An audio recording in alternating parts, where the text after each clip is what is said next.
Hello अस्सलाम वालेकुम, this is Atiya Abbas again and reporting from the Vogue studio. मेरे साथ मौजूद हैं आज Emma Tanvi, and this is the third episode of Dramebaz with Vogue. Keep watching. So fairy tale, have you been watching it? Yes, I am. मैं बहुत क्या कह सकते हैं, मुझे इतना कुछ मज़ा नहीं आ रहा है जितना मुझे फर्स्ट और सेकंड एपिसोड देख के आया था। मैं बहुत एक्साइटेड हो गई थी, बट अब मेरी एक्साइटमेंट ना वो उतना मतलब क्या मैं फोर्स कर रही हूँ अपने आप को। आपको याद है जब हमने पहला एपिसोड देखा था चांद तारा का और फेरी टेल दोनों का, तो वी वर लाइक कि नहीं यार, फेरी टेल की स्टोरी जो है मुझे बहुत अच्छी लग रही है and we agreed that this drama has a lot of potential. However we are at the 7th episode, 7th और 6th एपिसोड, और मुझे कोई खास इतना मज़ा नहीं आ रहा, इट इज़ फेडिंग ऑफ। अच्छा, what I feel like Atiya is fairy tale में जो स्टोरी है ना वो सिर्फ दो कैरेक्टर के अराउंड रिवॉल्व कर रही है, दैट इज़ सहर, उम्मीद एंड फरजाद। और बाकी जो कैरेक्टर्स हैं ना उनको अभी तक अब चांस दिया ही नहीं गया है कि वो कुछ निखर के आए। और it is a Ramadan drama और 7th एपिसोड हो चुकी है। आई थिंक हया अब दे देना चाहिए उनको थोड़ा अच्छा। और जो लड़की दूसरी हया का जो रोल था, आई मीन उनका थोड़ी बहुत केमिस्ट्री जो है उभर के आनी चाहिए। इसके अलावा मुझे जो है कंपेयर चांद की फैमिली, जैसे फेरी टेल में जो चांद तारा की जो फैमिली है जो वहाँ पे दिखाई है, जॉइंट फैमिली सिस्टम दिखाया, मुझे वो बड़ा मज़े का लगा। यहाँ पे as a joint family system नहीं है, लेकिन जो भी फैमिली है they are very boring, there is not much going on, right. तो मुझे ये होता है कि कोई और स्टोरी नहीं है, देयर इज़ बस चाची हैं वो जल रही हैं, वो पैसों के लिए थोड़े से वो हो रही हैं। आगू जान का कोई कैरेक्टर मुझे इतना इम्पैक्टफुल नहीं लगा। तो इट इज़ जस्ट सहर and this other guy Hamza running the show.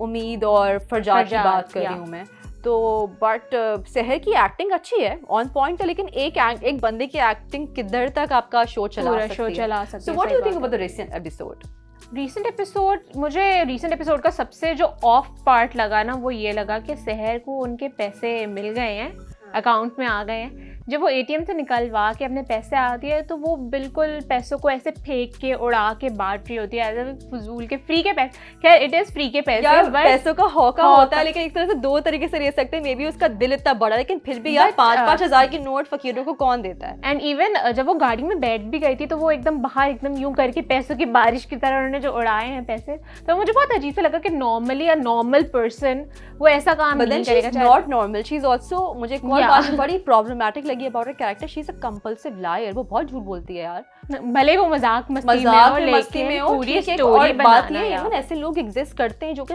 मतलब इस तरह के जो है ना अपने इर्द गिर्द ऐसा नैरेटिव बना के रखते हैं, झूठी एक तरह से बना के रखते हैं। तो I think this is she is one of them. School में बहुत सारी लड़कियां ऐसी मिलती हैं, लेकिन वो स्कूल था, लेकिन इसके अलावा लेट्स टॉक अबाउट समीर। मुझे उससे ना थोड़ी रेड फ्लैग्स वाला जो बॉय है ना वैसी वाइब्स आ रही हैं। रेड फ्लैग्स, व्हेन यू से रेड फ्लैग्स, आपने ऐसा क्या उसके कैरेक्टर के बारे में? यार हया जो है अपने मंगेतर से मिली हैं, तो उसके बाद जो समीर का रिएक्शन आया, इवन दो हया को कोई मज़ा नहीं आ रहा था उससे मिलने में, ना वो एक्साइटेड थी, लेकिन समीर का रिएक्शन जो था ना मुझे बहुत अजीब सा लगा कि तुम तो बड़ा खुश हुई होगी उससे मिलके, और थोड़े से ताने देना और फजूल का गुस्सा होना। तो एक मैच्योर लड़का वो इस तरीके की चीज़ें नहीं करता है। ये 16 और 17 के एज वाले बच्चे जो डेट कर रहे होते हैं वो करते हैं। तो मुझे थोड़ा सा अजीब सा लगा कि डू यू थिंक ऐसा होता है अभी तक कितनी बड़ी age? Considering it's his debut, तो डेब्यू इतना कोई अच्छा फिलहाल तो मुझे नहीं लगा। The character just fails to like impress. इसके अलावा भी मुझे कोई उस सीरीज में कोई, और फरजाद की मुझे एक्टिंग अब अच्छी लग रही है। I think he is really getting into the character, ठीक है। उसकी फरजाद की जो मदर है, ऑन द अदर हैंड मुझे इतनी ओवर एक्टिंग की दुकान लगती है ना वो, लिटरली इतने। आई अंडरस्टैंड कि अपने बेटे की शादी को लेके हर कोई कंसर्न होता है, but I think she is just over doing it. जब इस्लामाबाद में भी जब वो उनके साथ थी उम्मीद, तो यार who takes a random person out for shopping? Exactly. और मतलब उम्मीद की भी बात क्या कहने, एक तो वैसे ही पैसे बटोरती रहती है झूठ बोल के, और दूसरी बात ये how can she just like go along with a random aunty for shopping. अच्छा, मुझे एक चीज़ बहुत वियर्ड लगी कि उम्मीद के चाचू उसको लेने आए थे जब वो फरजाद के घर में भी स्टे कर रही है, तो जो फरजाद की मदर थी उन्होंने कहा कि नहीं नहीं उम्मीद तो हमारे घर में बस गई है, समथिंग लाइक दैट, कि अब तो इसके बिना दिल नहीं लगता। मतलब 2 दिन में आप एक बंदे से कितने ही ज़्यादा अटैच हो जाओगे। इवन अगर आप उसको चलो अपने बेटे के लिए कंसिडर कर रहे हो कि उसकी लाइफ पार्टनर बनाने के आप सोच रहे हो, लेकिन 2 दिन में कितना ही कि आप हमारे घर से रौनक चली जाएगी, इसको यहीं पे छोड़ दो, और वो चाचू भी एग्री करके छोड़ के चले गए। तो मुझे बहुत ऐसे नॉर्मली नहीं होता। Again, yes, yeah, that was थोड़ा सा little बिल्कुल ही problematic और कि दिखा हाँ रहे हैं। बस बात ही, चलो उसने औरत ने तो बोल दिया, चाचू ने भी छोड़ दिया यार कि नहीं नहीं तुम यहाँ पे रह लो, that's okay, like how is that cool. अच्छा मुझे लगता है कि पाशा साहब को अपना थोड़ा सा जो है कुछ सोल सर्चिंग, कुछ डीपली उनको सोचना चाहिए अपनी बेटी के लिए कौन सा बाप इस तरह से करता है। आई थिंक उनकी जो रिश्ते में ना बड़ी जो है वो दरारें पड़ चुकी हैं। एक तो आई अंडरस्टैंड कि एक वाली बात है कि सारी दौलत अपने बेटे पे लगा दी, बेटी को कुछ भी नहीं दिया, तो I understand that creates a big barrier. लेकिन फिर भी मतलब मुझे लगता है कि थोड़ा सा ज़्यादा जो है उनको अपनी बेटी के साथ इतना इस तरह का बिहेवियर नहीं रखना चाहिए।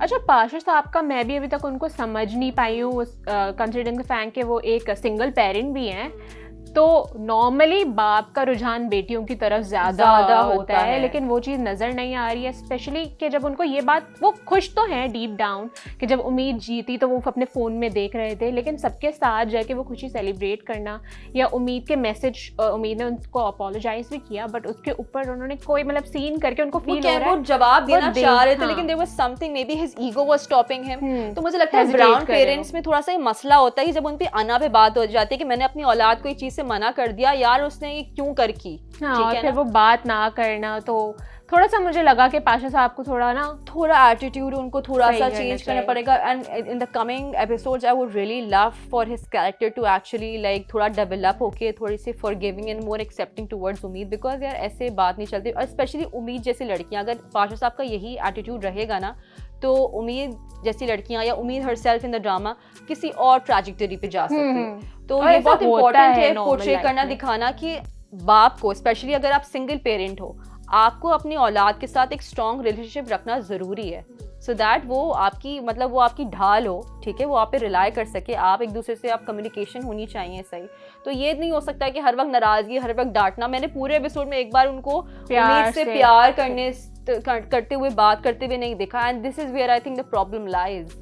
और ऐसा बहुत होता है आतिया, नॉर्मली अगर जिस तरीके का बिहेवियर अगर पेरेंट्स अपने बच्चों का, तो वो अच्छे ट्रैक पे जाने की, इवन दो पेरेंट्स की इंटेंशन नहीं होती कि अपने बच्चों को किसी गलत ट्रैक पे भेजें, लेकिन जब आप ओवर प्रोटेक्टिव और इतना स्ट्रिक्ट हो जाते हो तो बच्चा ज़बरदस्ती में आके वो चीज़ें करता है जो उसको नहीं कर जानी चाहिए। And this is exactly what उम्मीद इज डूइंग कि किसी और के। एंड मुझे एक और भी चीज़ बहुत अजीब लगी, पाशा साहब को अभी तक पता ही नहीं था कि उनकी जो बेटी हैं वो खाला के घर तो रह ही नहीं रही हैं, और जब उनको ये बात पता चली तो वो एकदम से हुए कि उम्मीद को, अच्छा मुझे लगा था वो बोलेंगे उसकी दोस्त के घर से बुला के घर ले आओ, उन्होंने कहा कि दोस्त के घर से बुला के खाला के घर छोड़कर आ जाओ।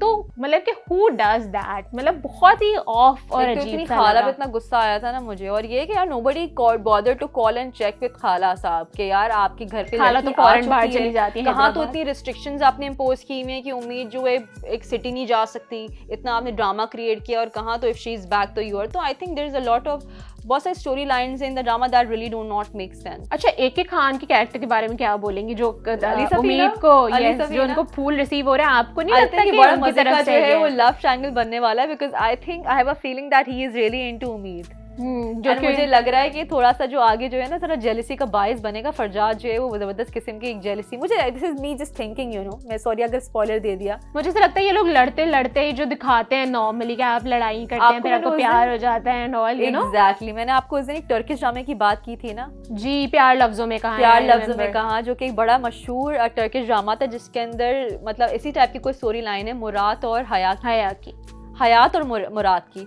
तो बेसिकली हयात का जो कैरेक्टर है ना, मुझे बिल्कुल रूबहू मुझे लगा कि यार ये तो बिल्कुल ही उम्मीद ही है, लाइक दैट ना। तो मुझे क्योंकि she also lied a lot about her you know surroundings, अपने फेक नैरेटिव्स बनाना कि मेरे साथ ये हुआ, मेरे साथ ये हुआ, वो भी पैसों की डेस्परेट, लेकिन वो दिल की बड़ी अच्छी है। And then again she has a boss थी उसके अंदर, लेकिन इसमें Farjad I don't think they have a boss thing, but you know एक तरह से कैरेक्टर है उसका जो मुराद का एंग्री यंग मैन से अट्रैक्ट होना, ऐसे बंदे से लड़की वैसे अट्रैक्ट क्यों होती है समझ में नहीं आता है कि एंग्री गुस्से वाले इंसान से मसला है लड़कियों के साथ, प्रॉब्लम है। So where do you think the like the story is going for fairy tale? यार अभी तो मुझे लग रहा है कि बहुत ही स्लो जाएगी और आगे भी कितनी स्लो जाएगी, एकदम से आप कुछ प्रिडिक्ट नहीं कर सकते। यू नो कि क्लिफ हैंगर पे छोड़ने वाला चीज़, क्या आपको दिल चाहे आप देखें, वो वाली बात आ नहीं रही है अभी तक। तो सो लेट्स सी कि क्या होता है, क्योंकि there is a lot to like sit back and see right here. मुझे लगता है कि पाशा साहब थोड़े से उनके दिल में कुछ आएगा कि वो थोड़े सही हो जाए, उम्मीद के साथ अपनी बाकी बच्चों, कोई ऐसी ट्रेजेडी हो सकती है, यू नेवर नो। और इवन फरजाद का मुझे एक जो चीज़ कि हर वो बात पे उम्मीद को घर से बाहर निकालने की धमकियाँ देता है, लेकिन वो फिर भी ढीठ की तरह उसके घर में रह रही है। तो अना पे आने की समझ में नहीं आता कि इतनी अना पे आ जाती है। तो like how do you like tolerate somebody like that? या अगर कोई वो भी नॉबल बंदा होता वो घर छोड़ के चला जाता। So that's pretty much. I think that's pretty much. But that's it. I think let's look for the upcoming episodes and see कि क्या story होती. But for now, I think fairy tale मुझे थोड़ा off लगा।